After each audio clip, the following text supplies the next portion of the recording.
Welcome everyone to the October monthly meeting of Lamorinda CERT. Tonight we have a panel of fire experts so we can talk about fire prevention, fuels management, and Firewise communities. Our panel members tonight are Chief Dave Winokur of the Moraga-Lamorinda Fire District, Assistant Chief William Pidgeon of the Contra Costa Fire District, Fire Marshal Jeff Isaacs of MOFD, and Assistant Chief and Fire Marshal Chris Bachman of ConFire. Also, we have the Emergency Preparedness Coordinator Dennis Rain of MOFD. To start out tonight, I want to share a magazine article, a very small part of a magazine article that talks about homes and the home ignition zone. So surprisingly, research has shown that home ignitions during extreme wildfires result from conditions local to a home. A home's ignition vulnerabilities in relation to nearby burning materials within 100 feet principally determine home ignitions. The area of a home and its immediate surroundings is called the home ignition zone. Typically, and that's the home and all of the surrounding area. Typically, lofted burning embers initiate ignitions within this home ignition zone to homes directly and to nearby flammables leading to homes. Although an intense wildfire can loft firebrands more than a half mile to start fires, the minuscule local conditions, and these are the piles of weeds or leaves, needles on your roof, etc., where the burning embers land and accumulate, determine the ignitions. Importantly, most home destruction during extreme wildfire occurs hours after the wildfire has ceased intensely burning near the community. So the wildfire in principle is gone, but it's the residential fuels, the homes and other structures, the cars and propane tanks and vegetation continue to fire spread within the community. Uncontrollable extreme wildfires are inevitable. However, by reducing your home ignition potential within the home ignition zone, we can create ignition-resistant homes and communities. Thus, a community wildfire risk should be defined as a home ignition problem, not a wildfire control problem. Also, when a wildfire occurs and an evacuation is necessary, please don't waste time in getting out. Gather your family, including your pets, and your go bags. Place an evacuated sign in a window facing the street, knock on your neighbors' doors, and help them if you can, especially if they're older or have challenges, mobility challenges, transportation challenges, so forth. Then get out. If you can't get out, put a need help sign in your window. This is what an evacuated sign can look like, and a need help sign. These signs are available now in Lafayette at Whole Foods and Diablo Foods and Lamorinda Music and at the front desk of the Coop restaurant. So please get a sign and have it available. They're printed on very heavy cardboard, two-sided. Get a sign and have it available and just keep it ready in case you have to evacuate. At this time, I'm going to turn the presentation over to Dennis Rain.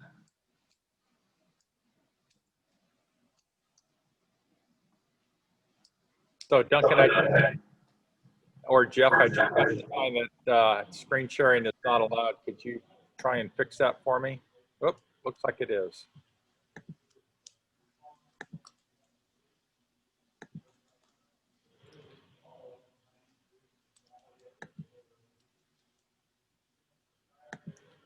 Is everyone able to see my screen? Yeah, Dennis, we got it. Okay, very good. So I just have a few things. Again, by way of introduction, my name is Dennis Rain. I'm the Emergency Preparedness Coordinator for Lamorinda Fire, and also work with the City of Lafayette. So I'm hoping that many of the people on the call tonight heard about the fire last night we had in Moraga. Sort of a tale of several things, but one was the initial reports are that it was ignited by a homeowner that was out trying to do the right thing, mowing weeds in the back area behind their house. Unfortunately, that work, what we would like to see is that be done before June 1st, while fire conditions are a lot less volatile. There was some sort of ignition that started the grass on fire, and the images that you're looking at now are sort of the aftermath of that. The one that's from further away is actually from one of our Lamorinda Fire volunteers that took that shot of the hill as the fire first started. And then the one with the circle kind of little square or circle little crosshairs in the middle of it is during the fire towards the end when firefighters were working on it. And the one in the lower left-hand corner is sort of the aftermath of that. Fortunately, this fire burned away from homes, but really the take-home message is we need people to do their fuels management work, take care of those fuels well before the fire season gets to this point. To speak a little more about that, this is a bulletin that all the fire service receives. It comes out of our strategic planners up in North Ops in Redding, and they do planning for the whole northern half of California. And as you can see from October 20th, this is sort of their fire potential brief from October 20th to January of 21. We are in very critical fire danger. So this is the October period here. And this is us right here. So you can see we still have significant fire potential. In fact, it is above normal. And even into November, we're in a very similar situation. In December, it becomes normal. And if you think about fires in California over the last, let's say 10 years, you know, if you try to define normal, normal is fires are getting bigger and more destructive and going later and later into the calendar year. So the Thomas Fire, which is one of the largest fires in California history until this year, actually started in December and burned well into January in Southern California. So I'm just trying to paint a picture for perspective for the rest of the comments tonight. Again, another shot here of California's drought situation. If you locate the Bay Area there, you can see that we are in D2 severe drought. So we didn't get much rain last year. The whole northern Sacramento Valley is in extreme drought. This is a condition that is becoming quite common in California, but we need to look at that in terms of what that drought condition is doing to fuels and fire danger, even our neighborhoods here in the Bay Area. This is a little techie, but I thought it would be very important to try and get people to understand. This is a graph of 1,000-hour fuel moisture, and we in the fire service, we look at fuels in different categories, and you got to trust me on this one. 1,000-hour fuels are like those big trees that are dead, laying on the ground, like in a normal forest situation. So you can see back over here, you know, in March, all those, the fuel moisture, the amount of water that those contain, and by sort of that relates to are they available to burn in a wildfire, is very high, and they're generally not in March available to burn. Hence, we don't have a significant fire problem in the early spring of the year. But as those fuels are allowed to dry out, and it takes for a 1,000-hour fuel 1,000 hours for them to react to the hotter, drier climate with less moisture in the air. And so this is where we are right now. And so looking at this chart, this is the historic minimum since we ever started keeping records for how dry 1,000-hour fuels are. Okay, this red line. The blue line is where we are now, and this gray line is the average. So, you know, even if things kind of started going back towards average, you know, California still has fires on average days, but you can see we're in a very critical portion with, at this point, we had record low 1,000-hour fuels. And what that means is when those fuels are that dry, those big things, is fires are typically much more severe. There's much more fuel to burn, much more energy to release. Oops. And this is my last geeky slide for you. This is called the energy release component. Again, another factor that we track. And this graph relates to how much energy is in the fuel bed, all of the fuels combined, the 1,000-hour fuels and all of the lighter fuels. And again, the point of this is that, you know, we're hitting record energy release capabilities in our fuels. And this is more sensitive to changes in humidity and temperature, but still in Lamorinda, which is this is from the Bay Marine group of stations that do this, of which the Moraga-Rinda portable RAWs that was purchased by the Rescue One Foundation is part of. This shows that we are well above average, and that at some point in the last first part of October, that we actually reached above the record for how much energy would be released by a wildfire in our area. So those two graphs are really just a way of emphasizing that we are way into fire season, but the worst is potentially yet to come. Excuse me.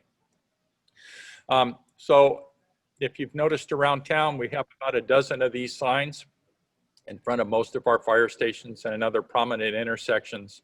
And the adjective class for what today's fire danger is been very high for about the last 6 weeks, and occasionally going up into the extreme level.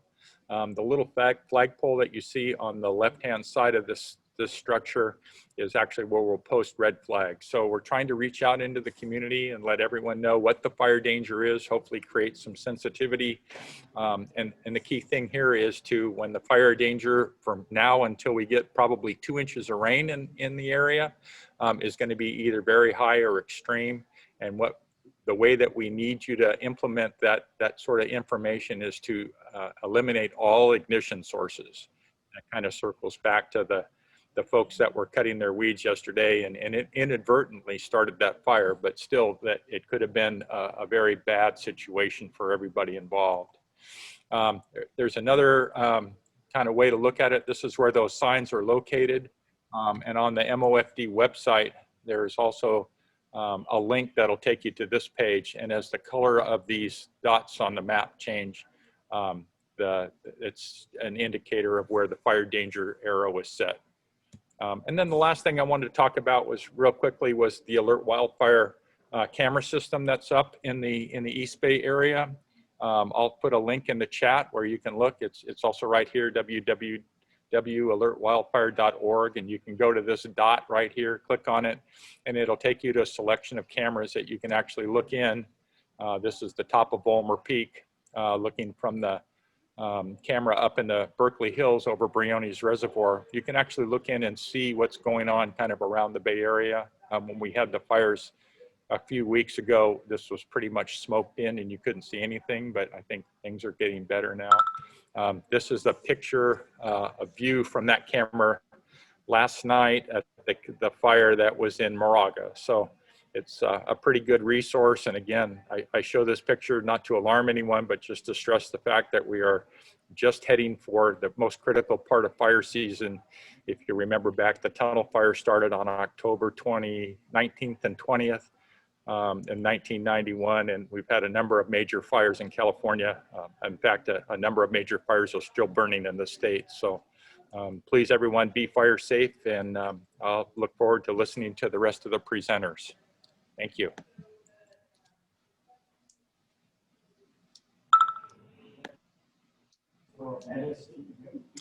Good evening, everybody, and thank you for joining us tonight.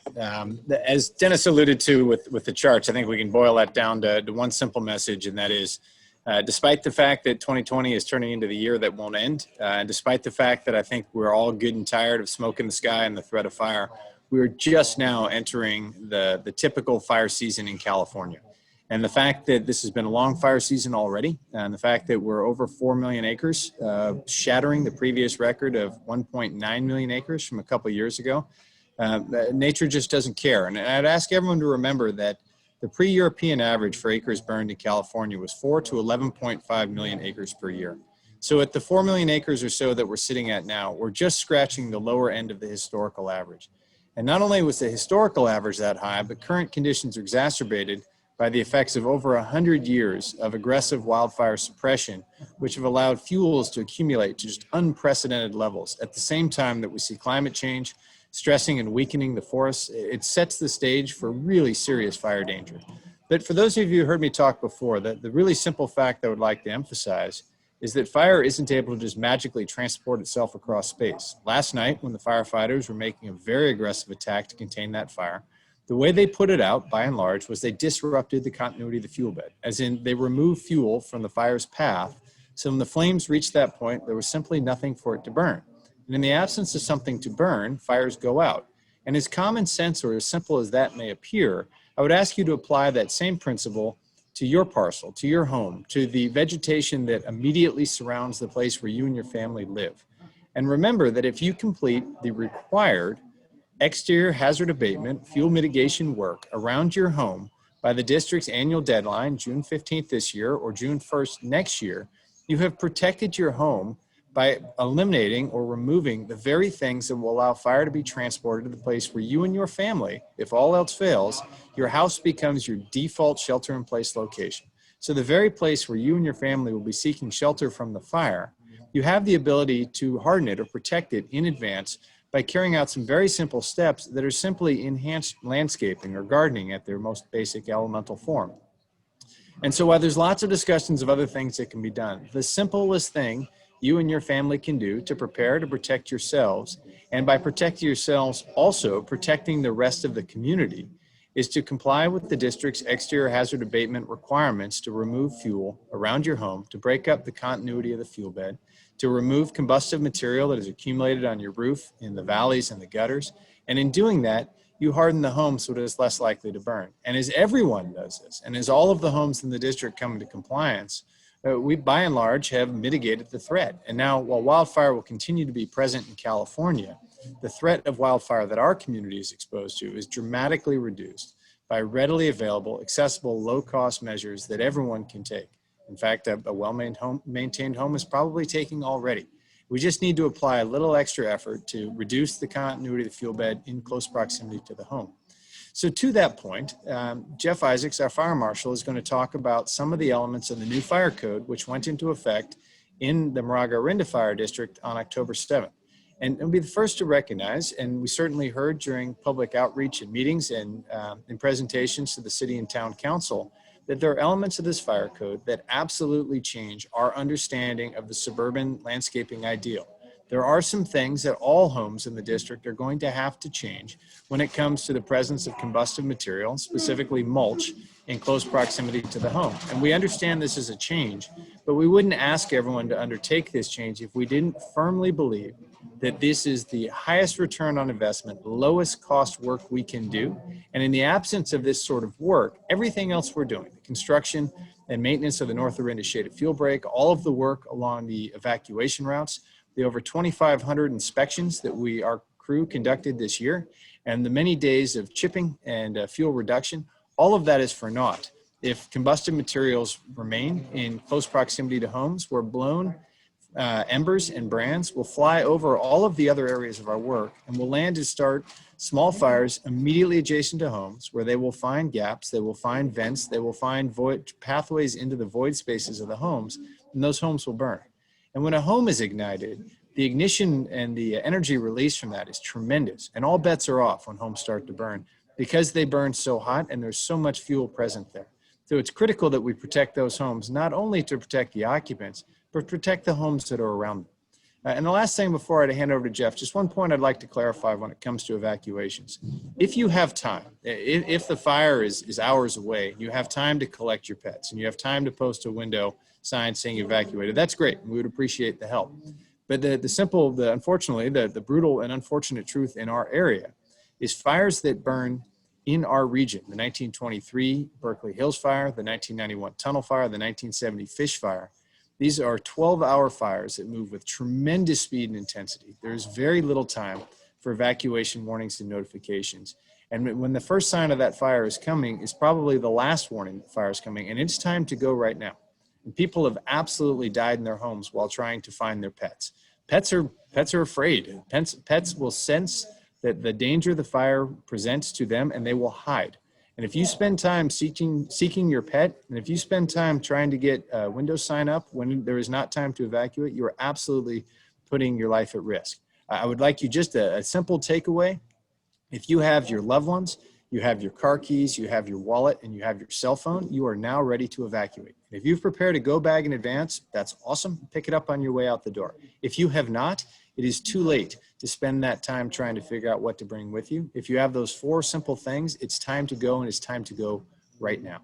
With that, I'll hand it over to Jeff Isaacs, our fire marshal, who'll give a brief summary of the new requirements of the fire code that went into effect on October 7th. Thank you, Chief. Good evening, everybody. As Chief Winokur said, my name's Jeff Isaacs. I'm the fire marshal for the Moraga-Orinda Fire District. The fire prevention staff and I are finishing up our inspection and enforcement season. We're also taking this time to educate our citizens on the changes to the MOFD fire code. And Chief Winokur alluded to a couple of these changes. We're moving our annual inspection date from June 15th to June 1st. We have extended the abatement. So when you get a letter, last year it was a 10-day notice. It's now a 15-day notice to comply with the fire code. And we're always willing to work with our citizens. So if there's questions or you're out of town or you need additional time, please contact us. We're absolutely happy to work with you. And this is a partnership with our citizens to get your houses create that defensible space and get you compliant with the fire code. The other real big issue or thing we've changed is banning the use of combustible material within 2 feet of the structure. And I said an issue because it is kind of an issue for some of our citizens that have very nice landscaping and have spent a lot of time to make that landscaping nice. But as Dennis and Chief Winokur said, this is within the home ignition zone. This is an area where we see the homes catching fire because of the combustible ground material and vegetation in that home ignition zone. It's also a point to note that state law is changing. All state responsibility areas and areas designated as very high fire hazard severity zones will be moving in the next year or two to a 5-foot non-combustible zone. So it's going to be real interesting, for the areas of the district that will have to comply with that. We're increasing the clearance for tree canopies from 5 feet to 6 feet. This added foot allows ground fire to stay out of the trees, and it also is increasing the space from the roof line to the lowest tree branches from 5 to 6 feet. We're requiring the removal of eucalyptus and Monterey pines from within 6 feet of the home. That's measured horizontally. The reason for this is those 2 tree species drop a lot of leaf litter, and in the case of the eucalyptus trees, barks on the roofs and gutters, which is absolutely a combustible receptive fuel source for those firebrands or those embers. We've also instituted a thing: if the sale or transfer of real property, the seller must prove to the buyer that they're in compliance with the MOFD exterior hazard abatement. And again, this is something that state law is going to require starting next July in state responsibility areas and very high fire hazard severity zones. And then the last major change to the fire code was the requirement to remove all juniper species from within 10 feet of all public and private roads. And the reason for this is those are used as evacuation routes, and junipers is a plant species that can throw flame lengths greater than 10 feet.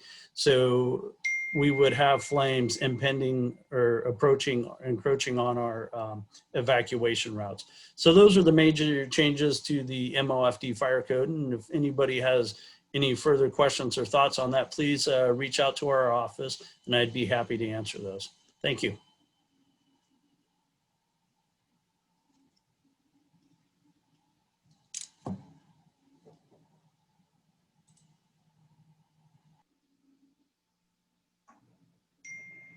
Dennis Will Pigeon with Contra Costa County Fire. You should have unmute capability.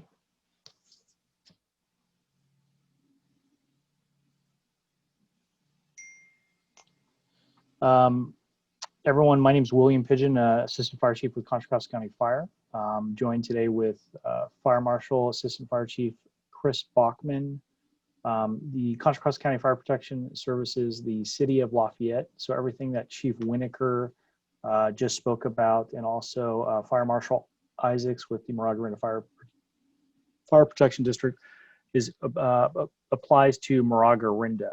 And so I'll introduce Fire Marshal Chris Bachman with Contra Costa County Fire, which services the city of Lafayette. Good evening.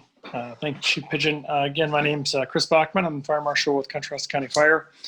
And as Chief Pigeon mentioned, we do have different ordinances, different requirements or modifications to our ordinance about specifications, and not all of those regulations do apply in our ordinance at this time.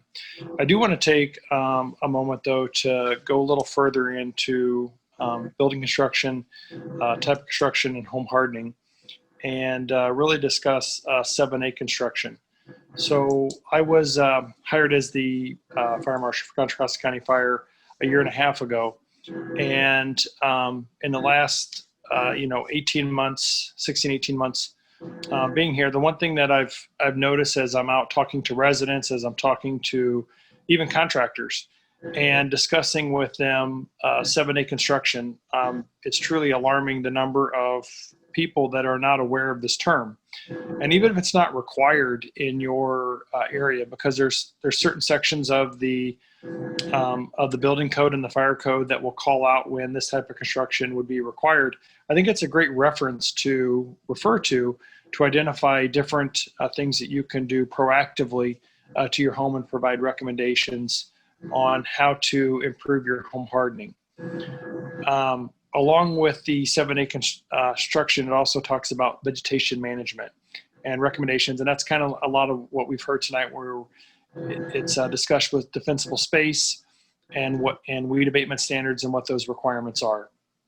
But when you get into the 7A construction requirements, it's broken down into several areas. It talks about the ignition resistance construction, types of roofing material and recommendations, vent requirements from the type of vents that you're using, where they're placed, and what the opening size are, exterior coverings, exterior windows and doors, decking, and accessory structures.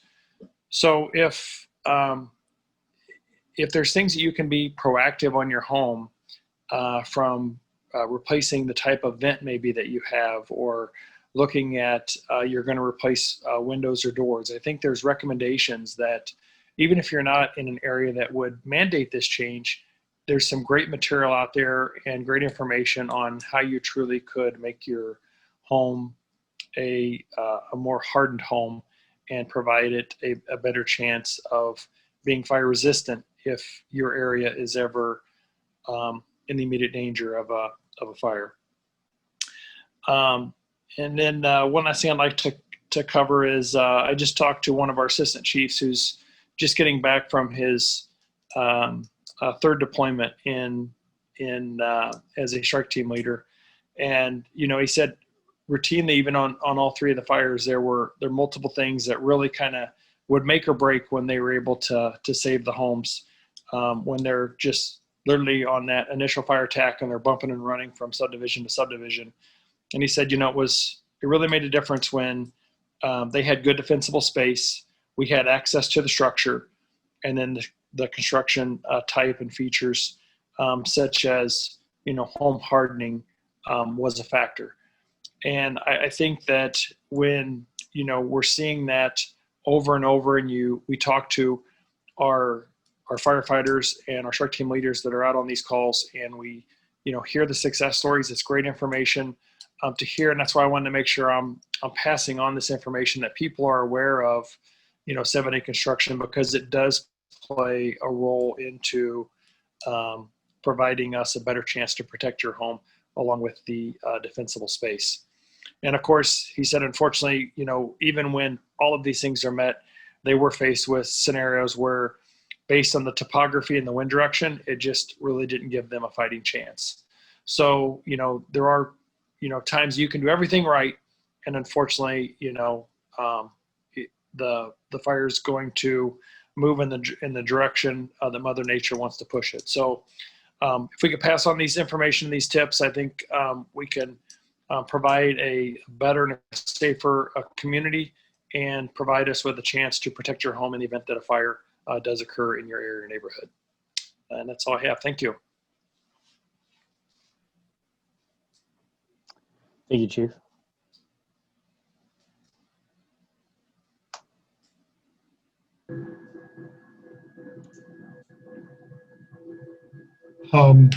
Is there anything else from the panel?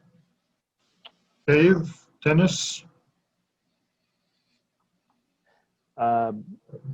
Yeah, Duncan, Will Pigeon with Contra Costa County Fire. I'd like to just share Yes. kind of the other things that Contra Costa County Fire has done for in terms of resources, in terms of planning that we do as a region, but also from the fire district for the city of Lafayette, and also with our auto aid partners with Lamorinda. So if I would, I'm just going to share my screen real quick for everyone. Just 1 second.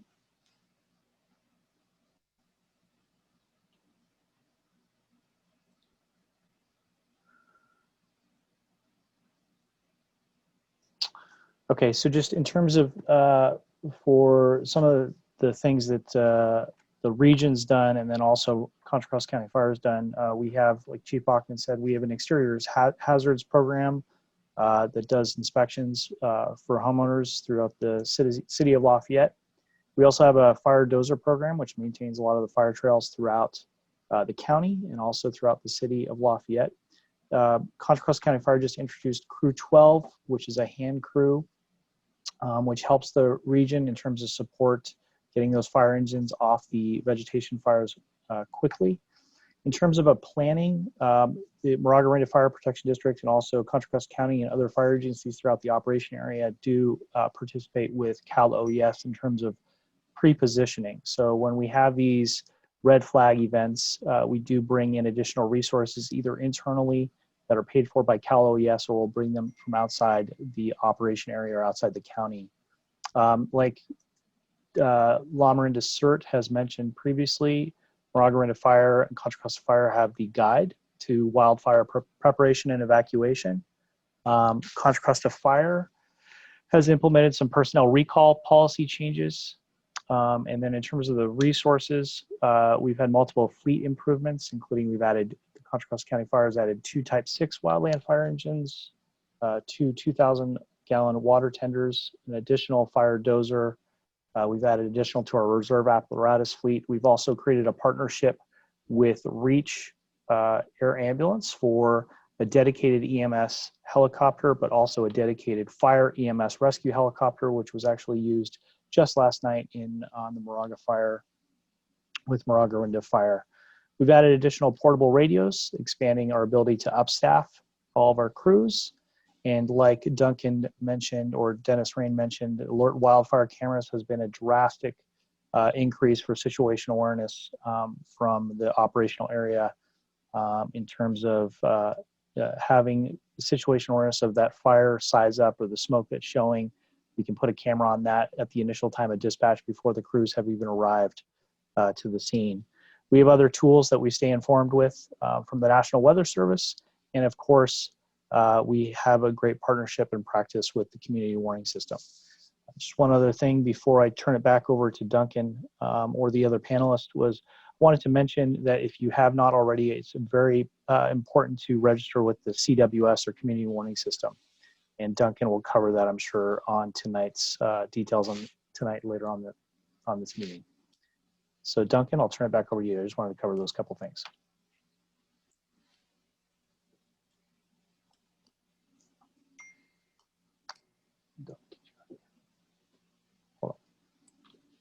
1 second.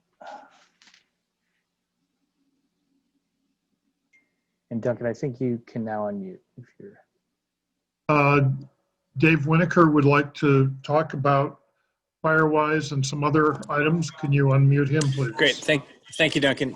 So one of the questions that's come up in the question section, let me ask the first one that was just raised about mulch. So the fire code that's currently was just went into effect on October 7th, and the section 3256.3 elements having to do with exterior hazard abatement that will go into effect as of January 1st next year, to be with enforcement beginning on June 1st of next year.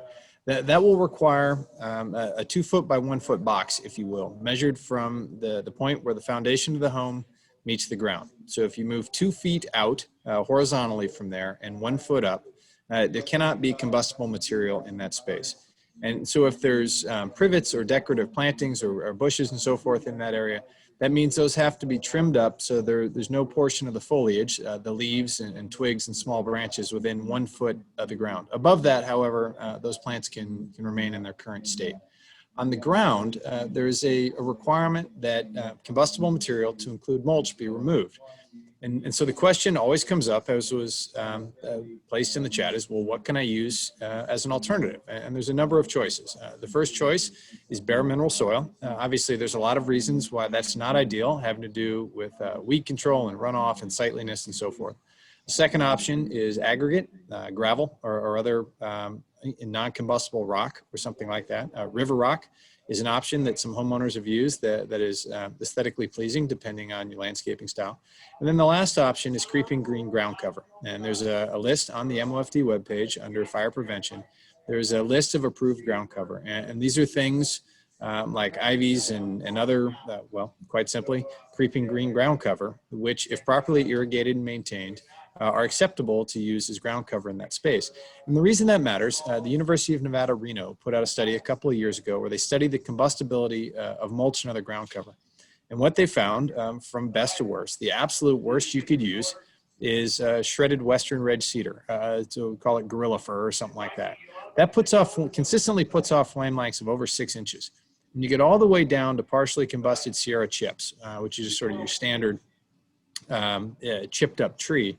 That'll support flame lengths of 2 to 4 inches.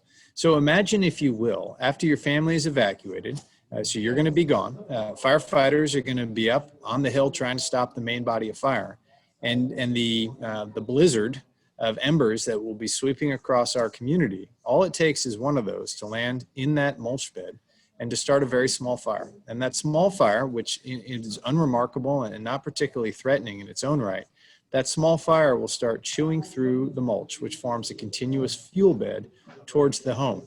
Now, if you were home, you would grab your garden hose and you would spray it out, but you're not going to be home because you're going to be evacuated. And if there was a firefighter posted up at your home, they probably wouldn't even pull a hose line off the engine. They would just stomp it out with their boots. But the problem is there's 14,000 parcels in the district, and we're not going to have 14,000 fire engines in the district. We're going to have some much smaller number, and they're all going to be committed to fighting the main body of fire. And what happens at that point, what I've seen personally in my deployments in these large fires, is while we're fighting the fire, and we think we're doing a great job, behind us, houses are igniting, caused by embers that are making their way into those tiny void spaces. And when you have the case of an unbroken fuel bed of mulch leading up to the home, that small 4 to 6 inch flame length fire is going to slowly draw closer to the home. And when it does, it's going to find a gap. If you have wooden siding, it's going to get behind the wooden siding where there's tar paper, which is literally paper and a petroleum product. Absolutely a fertile fuel bed that will carry the fire up into the attic. Or if you have stucco, it'll find a vent and it'll make its way into the void space of the basement. Either way, fire has now become established in the void spaces of your home. And in a wildland fire setting, if fire is burning in the attic or fire is burning in the basement, the crew, the firefighters who are in that area, they're not even going to stop. They're not wearing the right equipment. We don't have the resources. They don't have the time to commit to a structural firefight. They're going to write that fire off as something that's, or that house off as something that's going to burn, and they're going to move on to the next home where they're going to try to defend it. So it's critical that we break up the continuity of that fuel bed. And the easiest way to do that, where we see the greatest return on investment, is by removing that combustible material that's in immediate proximity to the home. So on to the next point I'd like to make, which is has to do with the Firewise program. So Firewise is the National Fire Protection Association's program of record for enrolling a community in organized community risk reduction through the removal of combustible fuels in and around their homes. Firewise USA website on NFPA is available as a source of information, or there's links to those same programs on the MOFD website under Fire Prevention Firewise. And there's 6 simple steps to becoming a Firewise community. The first is to organize a committee, and that's a group of neighbors who get together and decide we'd like to be Firewise, and we're going to form a committee.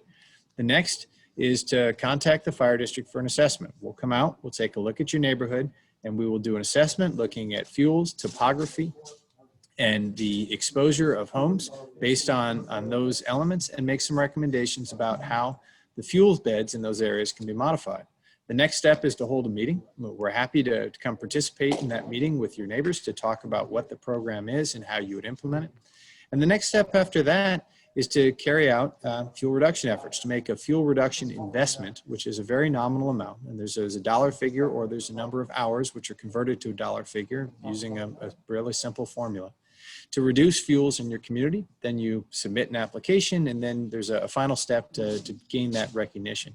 So there's 2 really important parts about this. One, it's a community acting together. There's some organizing requirements that are deliberate, because if one home in a community reduces the fuels and makes themselves fire safe, arguably there's very little increase in fire safety, both to that home and to the neighborhood, because if the surrounding homes haven't done the work, fire will build an appropriate intensity where it will be able to blow through that area, and it'll move across the areas that you've done fuel reduction. And in most parts of our community, the lots just aren't big enough for that work to be effective in a standalone basis.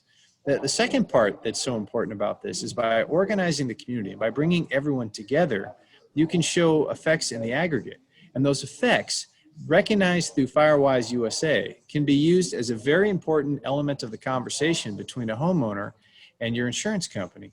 And we certainly have seen a significant number of insurance cancellations. We've seen a significant number of increases in insurance premiums, and that is going to continue. And I would ask everyone to recall that the big fire loss day last year in Contra Costa County was October 27th, and zip codes in Lafayette and Orinda have been under a state mandated prohibition on the cancellation or termination of insurance policies since that date for the period of 1 year. So that means for North Orinda and most of Lafayette, for the last year, if your insurance company wanted to drop your homeowner's insurance policy, they were banned by the state from doing so. So that means on October 28th, we may see some pent-up demand as insurance companies are freed from that restriction and are able to follow the path that their actuaries have laid out to reprice, or appropriately price, they would tell you, risk in this community. And please remember that insurance, that is a private for-profit company. They're under no obligation to insure a home, and their actuaries make a decision about whether or not the premiums they can collect will cover the risk they are assuming by covering these homes. And by being a member of a Firewise USA neighborhood, that is a very effective tool for homeowners to communicate directly to your insurance company's actuary in a language they understand, that you and your neighbors have taken steps to reduce fire risk in your community. You have taken steps to reduce the prevalence of combustive fuels that have accumulated due either to a lack of understanding or a lack of concern about fire. You can very effectively communicate to them that their actuarial tables are not appropriately accounting for the steps you have taken to reduce risk. So I'd really strongly encourage folks, if you haven't done so already, please consider that. 3 years ago, we did not have any Firewise neighborhoods in the fire district. Today, we're at approximately 1,500 homes have become enrolled in 24, I believe we're up to, distinct Firewise neighborhoods. It's a great opportunity to get organized with your neighbors. It will reduce the risk to your home, to your neighborhood, and quite ultimately the risk fire presents to you by making your home a safer place. And as we create these Firewise neighborhoods, and as we create these areas where fuel load has been reduced, we have the effect of creating internal fuel breaks, areas where a fire spread will be slowed or stopped, which not only protects the residents of that area, it protects everyone downstream of them, because it buys time for us to execute an orderly evacuation to get residents out of the path of the fire. And it also buys time for us to aggregate an effective firefighting response as mutual aid fire engines and companies from throughout the region swarm to our area to help put this fire out. But I think we all know it takes time for things to move, and it certainly takes time for fire engines to move down the limited roadways of our community as we are trying to execute a mass evacuation. So we're going to need all the time we can get. And that's why it's so important that you not only do the fuel reduction work on your neighbor or on your parcel, but you work with your neighbors to reduce the aggregate accumulated fuels in your neighborhood. Thank you, Duncan.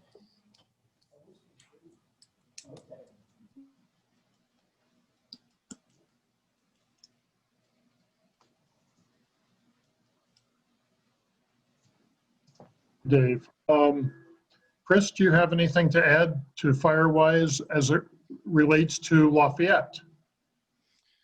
Yes, I just want to make sure that that anybody that is interested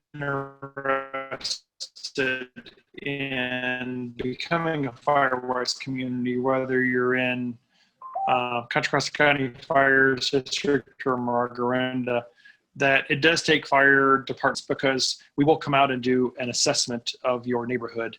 And that's part of the requirement, is the form gets filled out and it's submitted. So we've had several communities in Lafayette that thought that they could just go onto the website, download the form, fill it out, and send it off and trying to get registered. It does involve fire department participation. Both of our agencies are very eager and willing to come out and do those assessments, but you do need to request us out to your neighborhood and notify us. And you'll see in the paperwork, I believe it's step 4, that talks about the participation, and you must get an assessment done. It lists on there a state agency liaison that'll connect you up with CAL FIRE. There's a battalion chief. I've actually reached out to him for a few questions, and for the last week he's been on a deployment. So if you're wanting, assistance with this or proceeding forward, just reach out to Contra Costa County Fire if you're near Lafayette, and Lamorinda Fire Department if you're in Lamorinda, and we'll be happy to assist you in that process and doing the assessments in the near future. Thank you, Chris. Does anyone else on the panel have anything to add?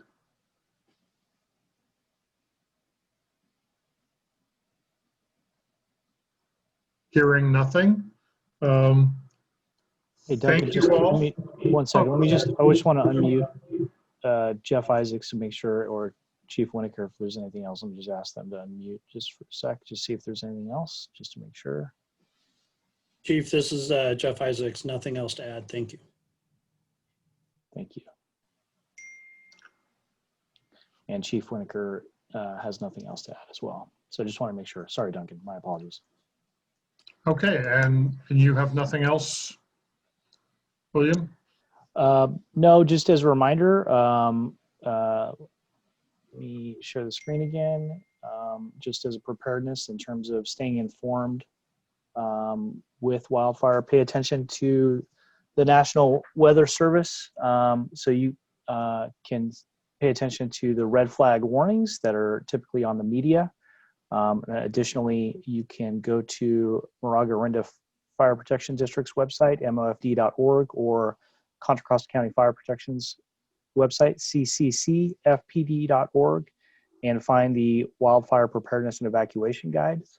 And then if you have not already, you need to sign up for CWS alerts, and there's links to on each one of our sites for that as well.